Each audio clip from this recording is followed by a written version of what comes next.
I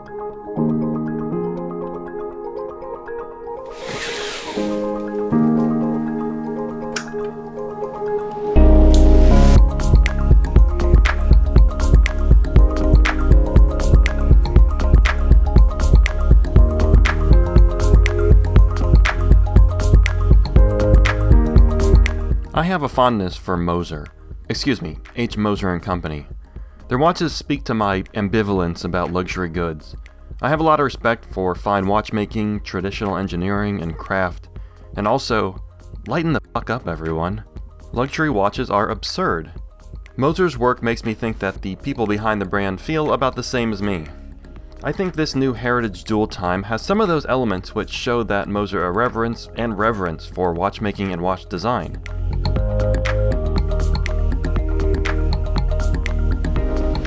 This watch was released in October of this year, 2021. It's an addition to the Heritage Collection, which already has a time-only watch, a perpetual calendar, and a tourbillon.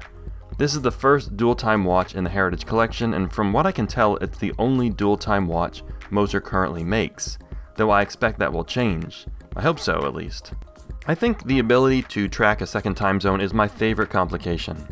Whether it's a GMT or a dual time like this, for me, knowing what time it is somewhere else is more useful than the timing abilities of a chronograph or the bank account emptying abilities of a tourbillon. I work with people overseas every day, and even if I didn't, I just like the reminder that the planet is a big place. And while the Earth does revolve around me and my needs, there are other people out there too, for better or worse. The Heritage Dual Time is 42mm across, 11.5mm thick, and 46.5mm long. That's a pretty modest length for a 42mm watch.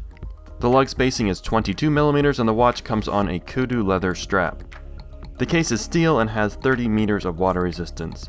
The price of the Heritage Dual Time is $21,900 US, and you know we gotta talk about that price. We will. Inside the watch is the fully in-house HMC 809. The 809 has 72 hours of power reserve and beats 6 times per second, or 21,600 beats per hour. The movement's components, including the hairspring, are made by Moser or their subsidiary Precision Engineering. The HMC 809 is a looker. Well finished, certainly, and also well designed. I really like the curves of the plates. They seem well considered, like a movement should be at this level. No compromising form or function. I also like the thinness of the rotor weight's arms. It allows the entire movement to look like it's directly up against the sapphire crystal. It's a nice touch to a very handsome engine.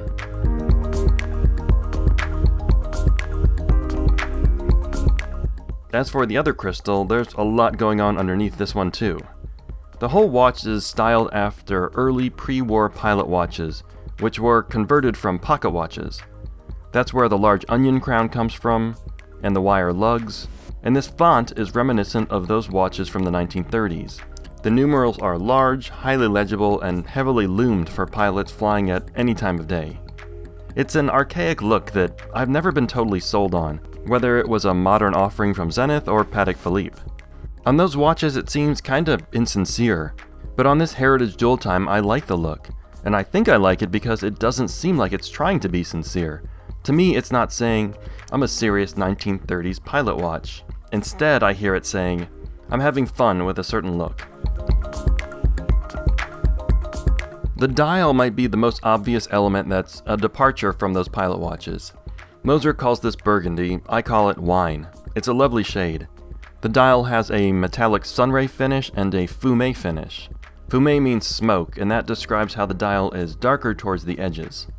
And because the edges are darker, the minute track and the numerals stand out in higher contrast than they would if the entire dial was the same lighter color as the center.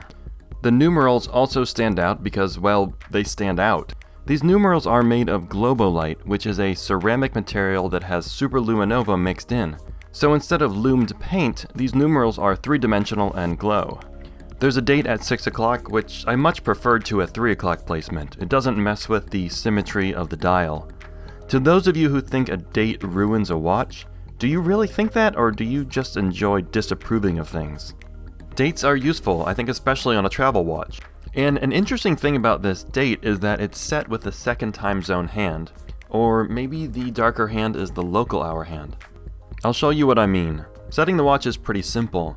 One crown position hacks the seconds and allows for setting of the minutes hand and the main hour hand.